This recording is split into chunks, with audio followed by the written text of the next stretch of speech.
हर हर महादेव। देवों के देव महादेव जी के चरण में प्रणाम करती हूँ, मेरा प्रणाम स्वीकार हो। माता गौरा पार्वती के चरण में प्रणाम करती हूँ, मेरा प्रणाम स्वीकार हो। गणपति ललनमा के चरण में प्रणाम करती हूँ, मेरा प्रणाम स्वीकार हो। सब गुरु भाई बहनों के चरण में प्रणाम करती हूँ, मेरा प्रणाम स्वीकार हो। माता पिता के चरण में प्रणाम करती हूँ, मेरा प्रणाम स्वीकार हो। सब देवी देवताओं के चरण में प्रणाम करती हूँ, मेरा प्रणाम स्वीकार हो। गुरु भाई बहन, मैं एक कथा सुनाने जा रही हूँ, इस कथा को पूरा सुनिए और रहस्य जानिए। आधी नहीं, आधी सुनने में शिव गुरु का अपमान होती है और पूरा सुनने में ज्ञान होती है, इसलिए कथा को पूरा सुनिए और रहस्य जानिए। हर हर महादेव, घर घर महादेव। गुरु भाई बहन, एक गरीब इंसान थे, दो पति पत्नी रहते थे। दो पति पत्नी रहते थे तो जो पति थे वो दूसरे के घर काम करते थे बेचारा, और उनकी पत्नी जी थी जो घर में रहती थी और घर के काम करती थी। और दोनों पति पत्नी भगवान शिव के पूजा करते थे। दोनों पति पत्नी प्रतिदिन मंदिर जाते थे, लेकिन पति पत्नी का संतान नहीं था। उनका जब संतान नहीं था तो बेचारी पत्नी बड़ी दुखी रहती थी। उनको लगता था कि हम इतना भगवान को पूजा करते हैं, इतना भजन जाप करते हैं, फिर भी हमें भगवान संतान नहीं दिए हैं। हम दूसरे के घर भी मंजूरी करने जाते हैं, लेकिन फिर भी पहले भगवान का पूजा करते हैं और उसके बाद ही हम कोई काम करते हैं, लेकिन फिर भी भगवान हमें संतान नहीं दिए हैं। इतना कह के बेचारी बड़ी दुखी रहती थी। एक दिन इसी बात को अपने पति से बोली कि सुनिए, अब हम पूजा नहीं करेंगे, क्योंकि मेरा शादी का तो 12 वर्ष बीत गया है और मुझे अभी तक कोई संतान नहीं है। क्या ऐसा होना चाहिए? भगवान ने तो जिसको देते हैं उसको 5 और 10 भी संतान देते हैं, लेकिन मुझे एक भी नहीं। जो कभी भी भगवान के पूजा नहीं करते हैं उन्हें भगवान बहुत सारे संतान देते हैं, और हम प्रतिदिन भगवान को पूजा करते हैं तो मुझे भगवान एक भी संतान नहीं दिए हैं। इसलिए मुझे लोग बांझ कह के पुकारते हैं और लोग मुझसे घृणा मानते हैं, कहते हैं कि वो बांझ है। उसको सुबह सुबह हम देखते हैं तो मेरा दिन खराब हो जाता है। मुझसे बहुत तुच्छ करती है और मुझे देखकर अपमानित करती है, मुझे अच्छा नहीं लगता है। जी करता है मैं शिव के मंदिर में ही जाकर और अपने गले में फांसी लगाकर और अपना आत्महत्या कर ले। लगता है कि संसार में भगवान नहीं है, भगवान का झूठी नाम लोग लेते हैं। जो बेचारा उनके पति थे बोले कि नहीं, ऐसी बात नहीं है, भगवान हैं और भगवान को कोई झूठी नाम नहीं लेते हैं और भगवान सब जगह पे हैं। भगवान तुम्हें देखने में लगता है कि पूजा नहीं करते हैं, उन्हें भगवान 6 पुत्र और 5 पुत्र और 10 पुत्र देते हैं, लेकिन ऐसी कोई बात नहीं है। ऐसी बात नहीं है, क्योंकि भगवान को तो सब नाम लेते हैं और कर्मों में जो लिखा होता है उसी का फल मिलता है। तो मेरा कर्म में क्या लिखा है ये मुझे पता नहीं। भगवान ब्रह्मा जी क्या अंक में लिखे हैं और क्या लिख कर भेजे हैं।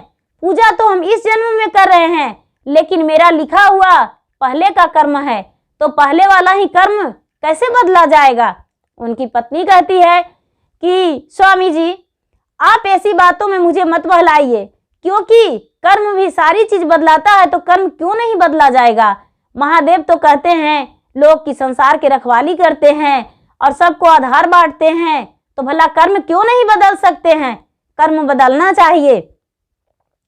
और ऐसा कह के और आंखों से आंसू उनका झरझर गिरने लगा। उनकी पत्नी से उनके जो पति थे उनकी आंखों के आंसू पोंछकर और बोले कि चलो, सबसे पहले अब तूने जो किया सो सब ठीक है, सबसे पहले चलो अब हम लोग स्नान करके और पूजा कर लेंगे, उसके बाद काम करने जाएंगे। वो बेचारा गए उनके पति और जाके पूरे मंदिर को साफ सफाई किए और साफ सफाई करके और पूजा करने को लिए बैठ गए। पूजा करने को लिए बैठ गए, पीछे से पत्नी गई जाके जल चढ़ा के और झट से वापस आ गई, क्योंकि उसके पति को जो काम करने जाना रहता था तो बेचारी समय से भोजन बनाती थी और झटपट पूजा करके वापस आ जाती थी। उसके पति ज्यादा देर तक पूजा किया करते थे। वो बेचारे वो इंसान पूजा करते रह गए। पूजा करते करते करते करते उनका आंखें बंद हो गया, और जब आंखें बंद हो गया तो उनके पूजा के स्थान पे एक भिखारी जाकर, बूढ़ा, बिल्कुल बूढ़ा, उनका दांत पूरा मुंह में एक भी नहीं था, मांस ढुला हुआ था, बाल पका हुआ था और पूरा जुलजुल बूढ़ा, आंखों में रोशनी नहीं था, और उस मंदिर में जाकर और लेट गए। जब लेट गए, उस जिस स्थान पे पूजा कर रहे थे उसी स्थान पे लेट गए, तो इनका जब आंखें खुला तो देख रहे हैं कि एक बेचारा यहाँ पे बूढ़ा वृद्ध आदमी यहाँ पे सोए हुए हैं।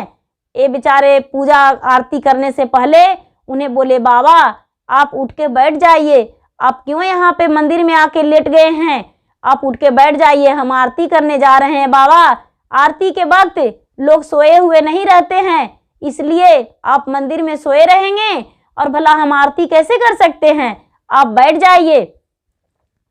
बाबा कहते हैं, बेटा मेरा तो पेट में एक भी अन्न नहीं है, एक बूंद जल नहीं है, हम कैसे सोकर उठ सकते हैं, मुझे लेटने दो, हम यहाँ पर लेटे रहेंगे, तुम आरती कर लो। ये बोले कि बाबा ऐसे हम आपको नहीं लेटे रहने देंगे। और क्या किए कि कंधे पे अपना बाबा को बिठा लिए, कंधे पे बिठा लिए और आरती का जोत जला के और भगवान को आरती दिखा दिए। उनको कंधे पे बैठा के और भगवान का आरती दिखा दिए। उसके बाद आरती का थाल धर के और बाबा को नीचे उतार करके और उनको आरती लेने बोले कि आरती ले लीजिए। वो अपना हाथों से आरती भी नहीं ले सके। ये जो बेचारे इंसान थे वो आरती उन्हें बाबा को दे दिए। आरती देकर और उन्हें थोड़ी सी प्रसादी जो चढ़ाए थे, भगवान का भोग लगाए थे, वो भगवान का भोग उन्हें उठाकर और खिला दिए उनके मुंह में। उनका मुंह में एक भी दांत नहीं था। वो कहते हैं, बाबा आपका तो मुंह में एक भी दांत नहीं है, बाबा आप भोजन कैसे करते हैं? बोले, क्या करूं, मैं किसी तरह से तो भोजन कर लेता हूं, मिल जाता है तो, लेकिन मैं 1 सप्ताह से भोजन नहीं किया हूं, इसलिए मेरा पेट में एक भी भोजन नहीं है और एक बूंद जल नहीं है। कहाँ जाऊं, मेरा तो चलने का भी पाया कर्म नहीं है, मैं असमर्थ हूं, तो किसके दरवाजे भोजन मांगूं? मैं जब मांगता था तो खाता था और आज तो मुझे चल नहीं होता है। ये बोले, बाबा आप ऐसा कीजिए, आप इधर उधर मत भटकिए, चलिए मेरे घर और मेरे घर रहिएगा और मेरे घर भोजन कर लीजिएगा और प्रतिदिन हम आपको सेवा करेंगे, आपको कपड़े धो देंगे, आपको समय से हम भोजन दे देंगे। बाबा चलिए मेरे घर। ये कहते हैं, बच्चा तुम अपने घर ले जाओगे, तुम्हारी पत्नी भोजन नहीं देगी तो हम क्या करेंगे? ये बोले, बाबा ऐसा कोई बात नहीं है, मेरी जो पत्नी है वो बहुत सीधी सादी भोली भाली है। बाबा वो तो आपको देखते ही आपको सबसे पहले आंचल धर के और पैर छुएगी, आपको चरण छुएगी, उसके बाद ही वो कुछ करेगी। आप चलिए तो मेरे घर। ये बेचारा वो बाबा को घर लेकर आ गए और लाकर और बैठाए और पत्नी को आवाज दिए कि देखिए हम किन्हें लेकर आए हैं। पत्नी देखी तो हंस के और बाबा के चरण छुई और कही कि बाबा आप मेरे घर आ गए हैं, बहुत अच्छा हुआ। सबसे पहले तो मेरे घर में इनके माता पिता नहीं थे तो मेरा घर बिल्कुल सूना था। उसके बाद बाबा मेरा शादी का 12 वर्ष बीत गया है, लेकिन मुझे एक भी संतान नहीं है, इसलिए आप मेरे घर रहिएगा तो मैं बेफिक्र होकर कोई भी काम कर लेंगे और आपको सुबह शाम भोजन देंगे और आपको चरण दबाएंगे तो हमें बहुत अच्छा लगेगा। बाबा मेरा घर में बहुत शोभा बढ़ गया आपको आने से। ऐसा कह के और बाबा को लोटे में जल ले जाकर और थाल ले जाकर चरण धोकर और अपने शरीर पर छिटली कि बाबा आप तो गंगा जमुना की तरह हैं, मेरे माता पिता की तरह हैं, हम आपके चरण धोकर अपना शरीर पर छीट रहे हैं, क्योंकि आपके चरण धोकर छीटने से मेरा शरीर पवित्र हो जाएगा। ऐसा कह के और बेचारी चरण धोकर और छीटकर और अंदर गई। अंदर में जो रसोई बनाई थी वो बाबा को सबसे पहले भोजन लाके दी, तो बाबा के तो मुंह में एक भी दांत नहीं था। वो धीरे धीरे करके उसके जो पति थे वो पति उन्हें भोजन करा दिए। भोजन करा के और बोले, बाबा आप आराम कीजिए, हम जाते हैं काम पे। वो बेचारा भोजन करा के बाबा के और काम पे चले गए। दिन भर पूरी दिन बाबा इनके घर में बिताए। और जब रात्रि हुआ तो रात्रि में भी उसके पति शाम के समय में आए। सबसे पहले बाबा को चरण दबाए, चरण दबाकर और भोजन करवाए। भोजन करके उनके बिस्तर लगा दिए और उन्हें बोले बाबा आप सो जाइए। एक तरफ वो बेचारे सो गए और बाबा को सुला दिए। उनकी पत्नी दूसरी कमरा में सो गई और वहाँ तीनों सो गए। जब तीनों सो गए तो ठीक आधी रात हुआ है तो बाबा उस घर में पूरा पूजा पाठ के पूरा थाल सजा के और आंगन में पूरा पूजा करवा रहे हैं, हवन करवा रहे हैं और पूरा भजन हो रहा है, पूरा सत्संग हो रहा है। तो इनकी पत्नी की आंखें खुली तो कह रहे हैं कि अरे मेरा आंगन में इस वक्त सत्संग, मेरा आंगन में पूजा, मेरा आंगन में इतना आवाजें कहाँ से आया। वो बेचारी आँख खोलकर देख रही, इसको पति थका थकाए थे तो वो सो गए थे, उन्हें कोई पता नहीं। वो उठकर देख रहे हैं तो देख रहे हैं उनकी पत्नी कि ये तो बाबा बैठे हुए हैं, बाबा के साथ तो बहुत सारे लोग हैं और पूरा पूजा पाठ कर रहे हैं। थोड़ी देर के लिए बेचारी घबरा गई, घबरा कर और सोचने लगी कि मेरा घर में ऐसा कौन हो सकता है बाबा के साथ में। लेकिन जब देख रही है तो देख रही है कि मेरे घर में तो ब्रह्मा जी आए हैं, मेरे घर में विष्णु जी आए हैं और मेरे घर में शंकर भगवान, वो जो बूढ़े हैं वो खुद शंकर भगवान है, माता पार्वती हैं, माता लक्ष्मी हैं और माता सरस्वती हैं, सब हैं यहाँ विराजमान। तो जाते हैं, वहाँ पर गए, जाकर और उनके सामने माथा टेक कर और प्रणाम करके और बैठ गई तो ब्रह्मा जी कहते हैं कि पुत्री तुम्हारा भक्ति से तो हम लोग बहुत प्रसन्न हैं, कुछ वरदान मांगो, हम वरदान देना चाहते हैं, इसीलिए आज तुम्हारे आंगन में हम विराजमान हो गए हैं। एक कहती है बेचारी स्त्री कि बाबा मेरे घर में तो सब कुछ है, मेरे घर में तो कोई कमी नहीं है, क्या मांगूं और क्या नहीं मांगूं। कहते हैं ब्रह्मा जी कि तेरा अंश में तो संतान नहीं है, तेरा अंश में जो लिखा हुआ है वो संतान नहीं है।